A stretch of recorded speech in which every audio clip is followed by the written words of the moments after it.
Let me say that again. Transgender identities cannot be granted equality under the law. That may sound harsh, but let me explain. Let's take the United States civil rights movement. In the 1960s, Martin Luther King and Black Americans were seeking equal treatment. They wanted to have equal protection under the law, the same opportunities as white people, no more and no less. They achieved those rights with the Civil Rights Act, but that act did not result in non-Black Americans giving up or losing any of their protections or rights under the law in order for Black Americans to achieve parity in law. Neither whites nor Blacks were placed in a higher position. Transgenderism, on the other hand, by its very nature requires a hierarchy of rights, and the anti-discrimination laws will result in those with sex-rejecting identities. Transgender people will be elevated above all others. Sex-based rights and gender identity-based rights cannot coexist. One of the categories must be granted higher protections, and that must be sex, because like race, sex cannot be changed. It is an immutable fact, and it is not based on some ethereal inner belief with no basis in fact. Sex is static, while the adoption of a transgender identity is a result of a mental health crisis or a sexual fetish. The adoption of a transgender identity is a maladaptive coping mechanism that stems from other underlying mental health issues. Like anorexia, the issue is not that the person is fat. The core issue is that the person who is starving herself is suffering from trauma, depression, or other mental health problems. If gender identity is elevated to be a condition that requires protections from discrimination in every sector of the law, sex-based rights, First Amendment rights, religious rights, and all safeguards from medical harms would be obliterated. Here in California, California state universities are requiring students to take a cultural competency course.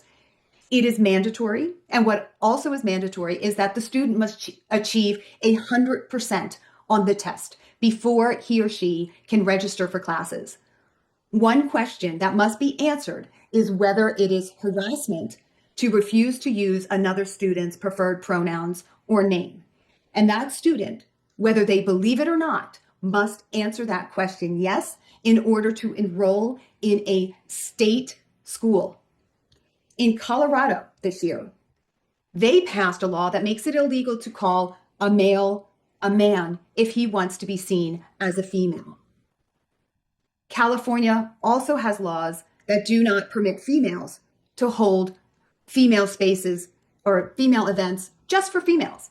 They all have to be open to males who believe that they are women or it's considered discrimination. There's not a female sport, a bathroom, a gym, a YMCA, any place where a spa, any place where a woman would undress that a man doesn't have the ability to enter because of anti-discrimination laws in these states.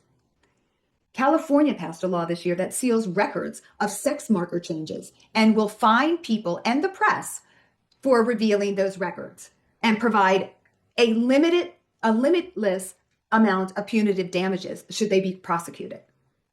So these anti-discrimination laws are forcing the press to lie, humans to lie, and women to be at the mercy of men when they are in their most vulnerable positions. Teachers are being told that they must keep secrets from parents about their own child's gender identity, claiming that it's discrimination if the parents are told about their child suffering. Students are being required to call a boy a girl and get undressed in front of those of the opposite sex if they complain. That is called discrimination, and they can actually be suspended from school for complaining that they have to be naked in front of somebody of the opposite sex. Male teachers who wear prostitute-like clothing with fake large breasts and are teaching young children are allowed to stay employed at the schools, all because the state law claims it would be discrimination to fire him. Books with pornographic scenes are required to stay in both public and school libraries in the children's section, especially if they have gay or transgender characters in them, because removing those books, again, would be deemed discrimination.